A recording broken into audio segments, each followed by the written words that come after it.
let's interact with the management of Annapurna Swadisht, where we have the management joining us. Sriram Bagla, Managing Director of Annapurna Swadisht, is joining us on the show. So let's get kick-started with all the questions we have for him. And Mr. Bagla, thank you so much for taking the time out and joining us this afternoon. Good afternoon to you. As we know that the company has closed a QIP fundraise of 150 crore rupees for an acquisition, could you throw some light on how the synergies will pan out and give us some more details about that? This acquisition, Madhur Confectionery, they are into confectionery business and they are centrally located. They have pan-India presence and their revenue also 30% of their revenue also part of India where we operate. But their distribution network and our distribution network is entirely separate. Typically work with bigger distributors and our company Annapurna caters to the smaller distributors. Typically to explain this, their one consignment is valued somewhere around 14 lakh to 20 lakh rupees, whereas our consignment values somewhere around 1 lakh to 1 lakh 20,000 rupees. So this is the kind of a distribution cater into and that Madhur Confectionery distribution network caters to. Now, since this confectionery business also comes under ready-to-eat market, and we are also under ready-to-eat segment, and our product and their product are sold on the same shops which are there available in the entire market.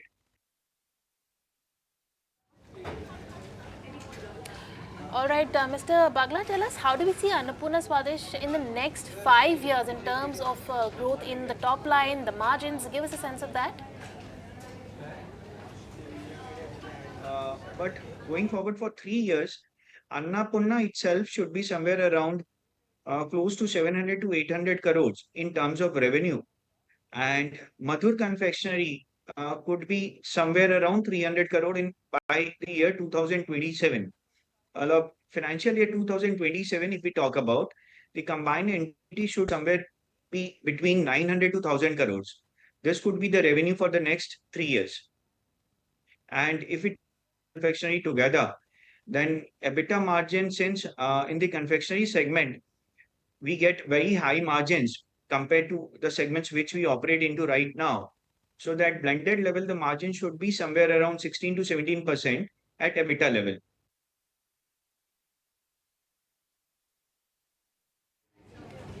Okay, Mr. Bagla, got a fine understanding of that, but could you also tell us what is the current market share in Eastern India and how much new market can the company capture going ahead in the next, let's say, 4 to 5 years?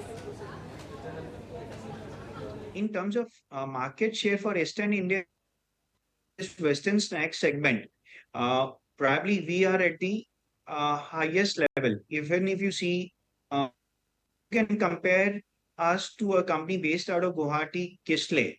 They are doing a top line of somewhere around, but if you they are also in the same segment which we are operating into. But in terms of market share, probably we are at the number one category in Western snack segment where we operate.